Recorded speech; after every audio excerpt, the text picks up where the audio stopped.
Listen and wait. That's what you do when you hide in the dark. And once you've fired everything you've got at the monster, hiding in the dark is all you can do. 1,000, 2,000. Ever since we'd hacked into the Senate hearing, I'd been listening and waiting, hoping our testimony would find the right ears, afraid O and I would find us first, just sitting here in the shadows. I didn't know where O and I ended and the world began. And it was the not knowing that kept me up.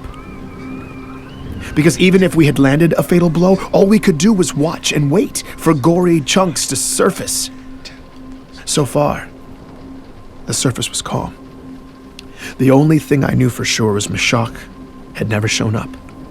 Every day since had been sickeningly silent, and every night, my doubts grew darker, haunted by scenarios that always ended in quiet, black bags.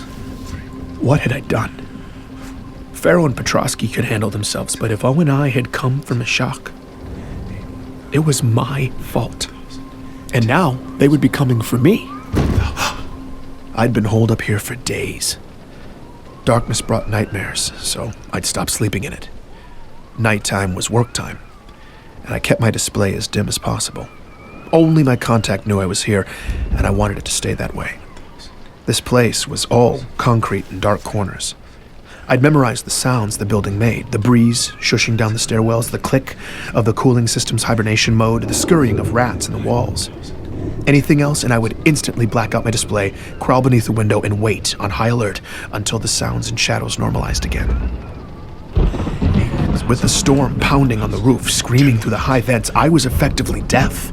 Anyone could have snuck up on me. All of the concrete was echoing, and all those dark corners seemed to be coming alive, coming down the hall, and I tried to remind myself, if anyone came, they'd hit the tripwire. I'd have 5 seconds to hide. But every bump was a footstep. Every howl was a voice, and everything in me told me someone was inside the building. I wasn't going to wait for the tripwire. I slid over to the loose panel on the floor. Beneath it, there was a narrow space. I squeezed into the gap and closed myself in. No matter how hard it stormed, and no matter who came for me, no one would find me here. Waiting in the dark. That was the hard part. But spending the night under the floor was the best sleep I'd gotten in weeks. I'm Benjamin Giroux, and this is Hunt the Truth.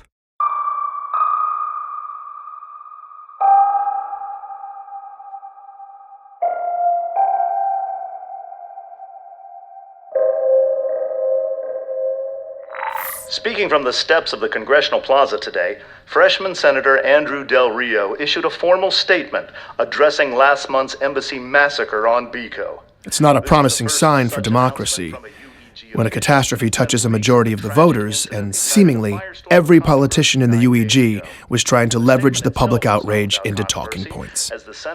Everything from military spending to tax relief. Not Senator Andrew Del Rio, though. His sights were centered on one narrow target. Of the fallen Spartan yet. So, the Master Chief stormed an assembly of peace activists and began to gun people down. Now, I'm sorry, but the Spartan 2s are fundamentally flawed and dangerously outdated. They are an embarrassment and danger with their rusting tech and degraded neurology. But we just keep bleeding taxpayers dry. Well, now we're seeing the real cost. That program isn't built on faded glory, but faded principles.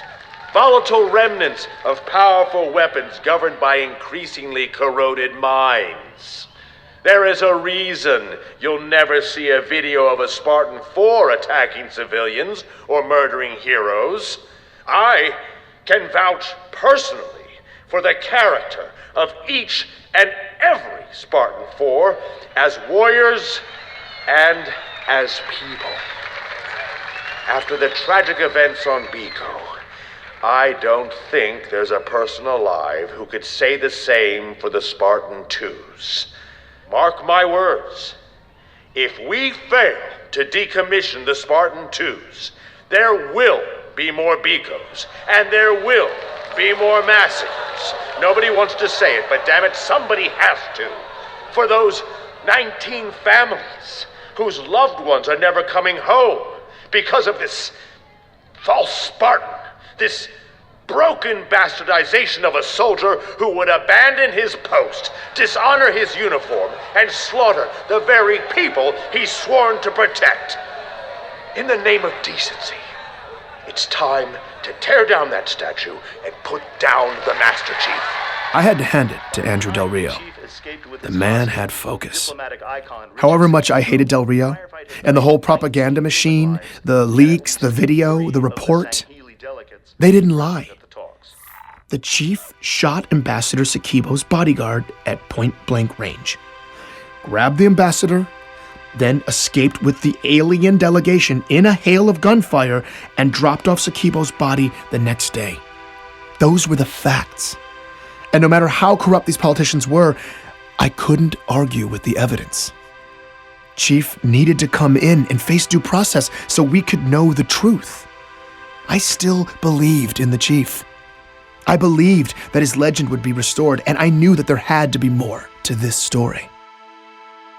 I don't know if I'd become overconfident by daylight or distracted by Del Rio, but I didn't even hear the intruder until they tripped the alarm. Oh, God. Crap. What? Ray? Is that you? Yeah. I'm caught in your booby trap. What are you doing here? You weren't supposed to come until tomorrow. You scared the hell out of me, man. Okay, can we hold that thought? I'm all wrapped up in, like, dental floss and camping gear, and this looks like something my daughter would make. Well, the tripwire wasn't dental floss. It was fishing line tied to my mess kit balanced on a ledge. Here, just get Very your- effective, actually. Pick your foot up. You look terrible. Oh, thanks, Ray. My life in exile wasn't glamorous. Cot, toilet, sink. My clothes doubled as bedding. Outside of research, my daily regimen featured canned goods, sink washing, stretching, and security checks. I felt like I was back on the front lines. Place looks also terrible. Super helpful, Ray. Thank you. Wait. What route did you take to get here? Did you avoid Relax. I took maximum precautions, Ben. As far as any unethical government surveillance is concerned, I'm still eating Thai food near my house. I quickly learned Ray had nothing on Mashak, nothing on Congress. Okay, but then what? News from the fashion world? What do you got? That, or the truth about Biko. Apparently, after a Mashak slush combing tutorial, Ray had been listening. And a few days ago, he'd hit on an exotic frequency going somewhere it shouldn't. The Sanghili, the alien race from the Biko peace talks, had sent an official transmission to UEG servers on Earth the day after the leaks. And on their end, the government had buried it deep. That's the Sanghili clan leader saying they had nothing to do with the massacre. And the demon wasn't responsible either. And neither did the demon. The Sanghili referred to the chief as the demon, probably because Chief had killed thousands of their soldiers over the years, so they weren't doing him a solid. Besides, the Sanghili were all about the truth. If they shut up your embassy and sent you a message about it, it would be boasting about kill count, not an appeal for justice. Why do you sit silent while your people demand unjust blood? He's making it sound like Biko's lusting for vengeance. Huh? No, I've been looking at Biko for days. Look, it's totally peaceful there. Exactly. I did some checking, though. That feed is an old loop. The outer colonies are mostly cut off from us, but someone's cut Biko off from everybody. Nobody outside Biko knows what's happening there. And it's ugly. Ray had managed to track down Ravi, a scavenger who had made his living going terrible places, then selling intel to the highest bidder. He'd been sitting on Biko fact-gathering since Sakibo's funeral. And for this job, Ray was getting his money's worth. Protests, riots, martial law. But since the funerals, not a single prominent figure on Biko has said a word about any of it. At least not in public. Off the record, Ravi's embassy contacts were livid.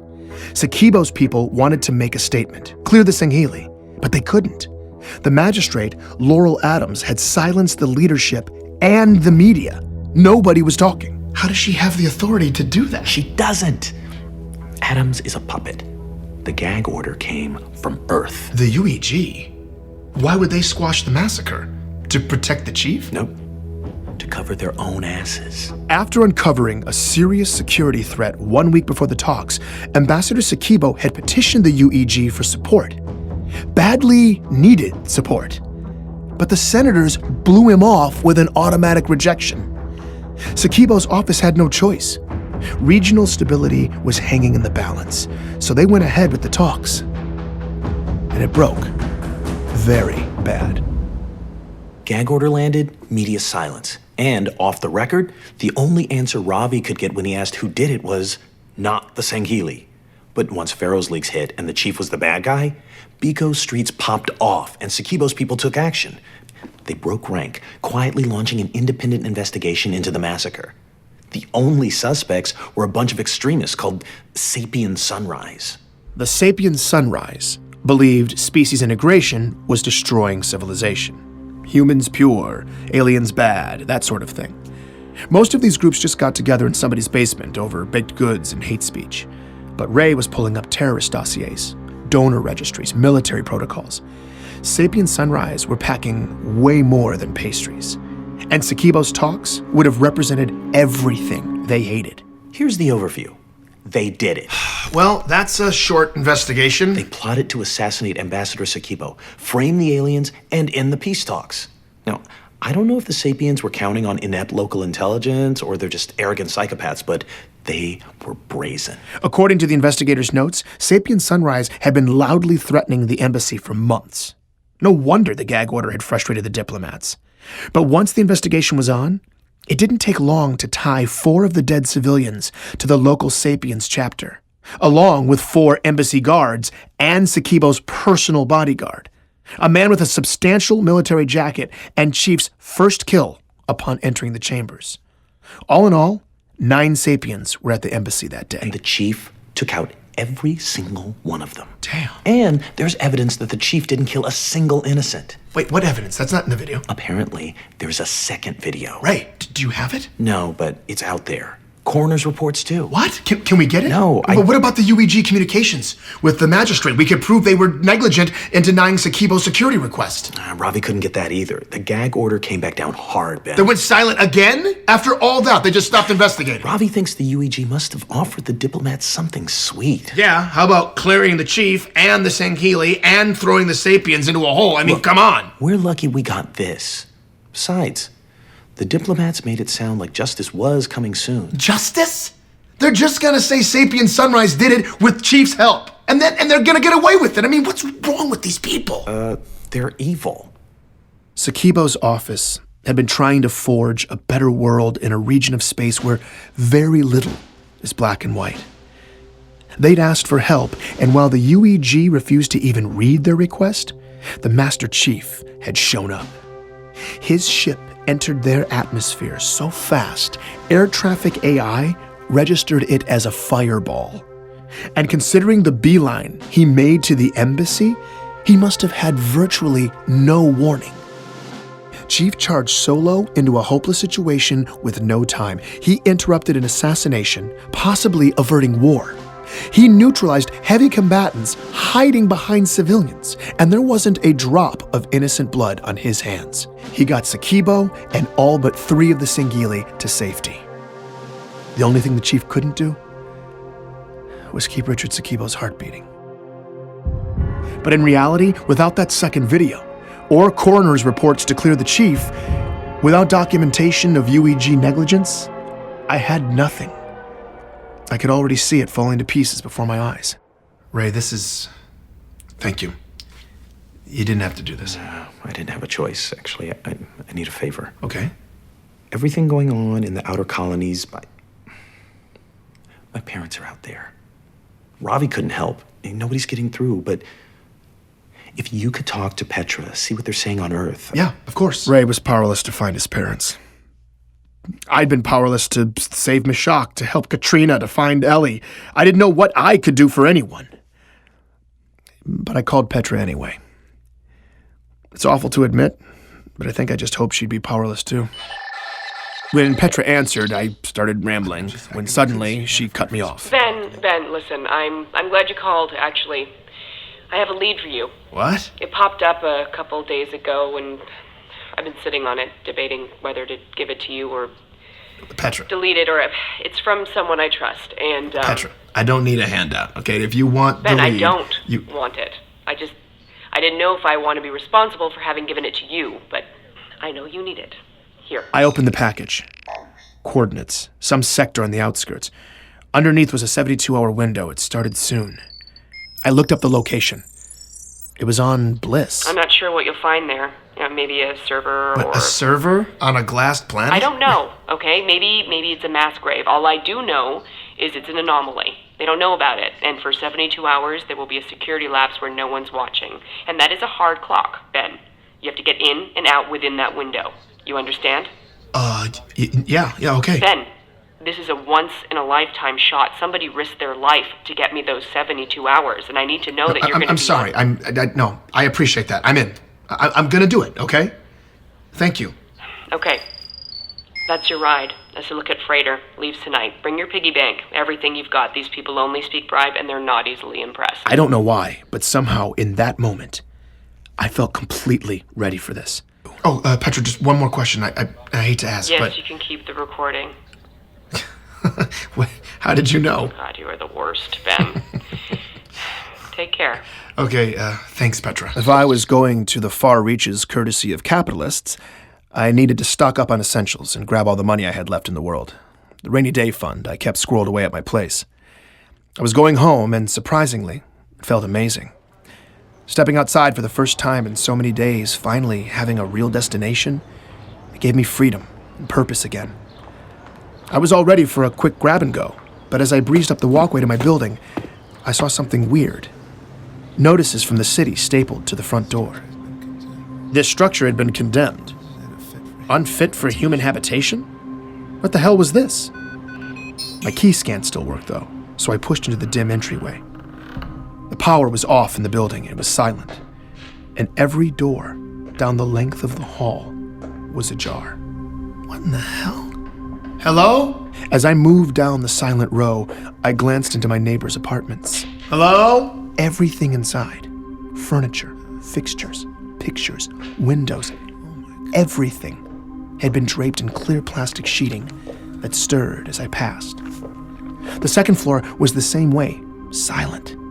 Every door open, every last inch inside covered in plastic. As I turned the corner, though, I noticed my door, still damaged from Petra's boot, was closed. It was the only closed door. I pushed it open, and my guts collapsed inside of me. Everything was gone. The entire apartment had been gutted. There's nothing. Everything, down to the light fixtures, the appliances, the cabinetry. They'd pulled up all the flooring, stripped all the trimming, ripped out all of the plumbing. All of it was just gone, without any hint that it had ever been there in the first place. As a breeze moved in through the gouged out sockets where my windows had once been, I realized it had gotten dark. The monster had been here. It had come inside my home. And now everything I had been completely erased. Please join me for the next episode of Hunt the Truth.